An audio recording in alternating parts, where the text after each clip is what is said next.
This is a buying guide of all Frederic Malle fragrances in my collection. The house of Frederic Malle was launched in year 2000, and he changed fragrance world forever. Before Frederic Malle, perfumers were ghosts behind designer names. They were unseen and almost hidden. And in 2000, he flipped the script. Frederic Malle really did redefine the role of the perfumer. He launched a brand called Frederic Malle Editions de Parfums, and it was built around the idea that perfumers are artists, and each perfume is a sign work. He gave perfumer full creative freedom, minimal marketing interference, and total transparency. The perfumer's names appeared prominently on every label. This is a move that was revolutionary at the time. Malle described himself not as a creator but as a publisher, curating and refining perfumers' work like an editor. Now let's start with my collection review. Starting off with the year 2000s, I'm going to pick one of my favorite from the house, Passant. This fragrance was created by Olivia Jacobetti. This is one of the prettiest lilac scent I have ever sniffed. To me, Passant is the type of scent that reminds me of lilac after it rains. It's watery with touch of cucumber. It feels very fresh,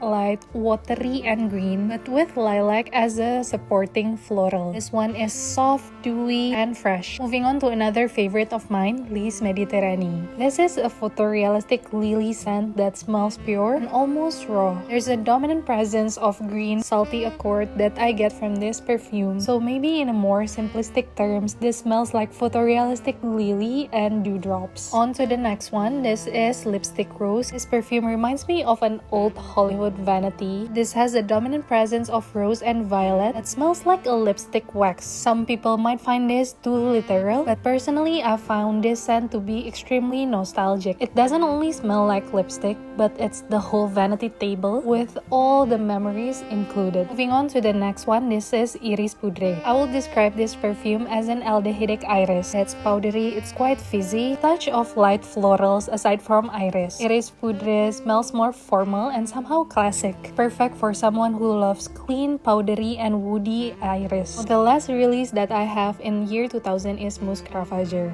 This one is created by Maurice Rossel. I will always describe this scent as a dirty and animalic take on musk that smells warm and sensual. To be honest, this is not my personal favorite. I like my musk scent to smell cool or a bit floral. Now in 2003, I have L'Eau d'Hiver, or translates to winter water. This perfume is created by Jean-Claude Elena, and to me, this is a soft powdery scent with a touch of almondy heliotrope. It's not too fresh or cooling, but somehow this evokes a moment of comfort. Let's go to year 2005. One of my favorite perfume from Frederic Malle is Carnal Flower, also created by master perfumer Dominique Ropion. This is a living tuberose in a bottle. It's green, it's lightly mentholated. It has this creamy touch, which I guess is coming from the coconut note in this perfume. It smells so carnal and lush. One day I made a huge mistake by wearing 3 sprays of Carnal Flower in the office, and I'm not kidding you, the entire building smells like Carnal Flower. That's how potent and strong this perfume is. Now let's move on to 2007. We have French Lover. This scent is bitter,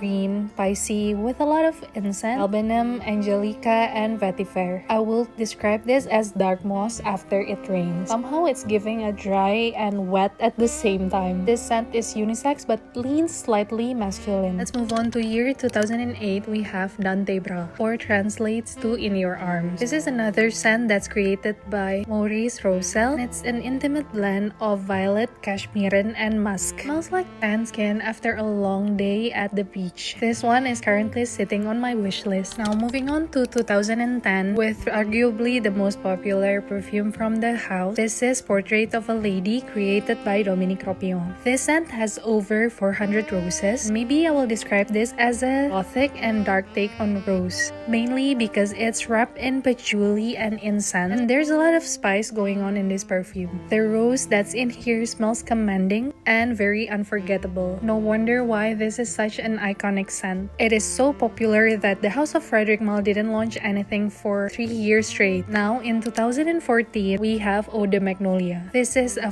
fresh and citrusy take on Magnolia Flower that's natural, green, and dewy. This is also one of my favorite from the house because there's a woody and mossy base that keeps it grounded, so the Magnolia is not too creamy or too citrusy. Now moving on to 2015 Cologne Indelible, another scent created by Dominique Ropillon, but this one it's clean and fresh with a dominant notes of neroli that smells natural and raw, citrusy with hints of floral, and eventually dries down into a sheer musk. This is for you who wants to smell clean, fresh, and effortless. Now, from the year 2017, I have Promise. This is an apple spice rose on patchouli. It smells opulent, dense, and suitable for black tie occasions. Now moving on to 2019, this is Rose and Cuir, or translates to rose and leather. Now even though rose is in the name of the scent, I would say the rose is not upfront. Dominates this fragrance is a green and bitter take on leather that's raw. So this is not a traditional type of rose and leather perfume. It's a rose that you don't expect, like you're smelling the stems, the thorn, more than the petal. Now moving on to 2021, we have Synthetic Jungle. This one is a neon green scent with dominant notes of basil, galbanum, and moss. Smells so bright and green with a touch of chypre underneath. Now in 2022, we have Uncut Gem. This perfume smells masculine and electric at the same time, mainly because the dominant notes that's in here are ginger, bergamot with angelica root and vetiver on the base. Moving on to 2023, we have Heaven Can Wait. This is a velvety spice take on iris with a lot of cloves, carrot seed, and nutmeg.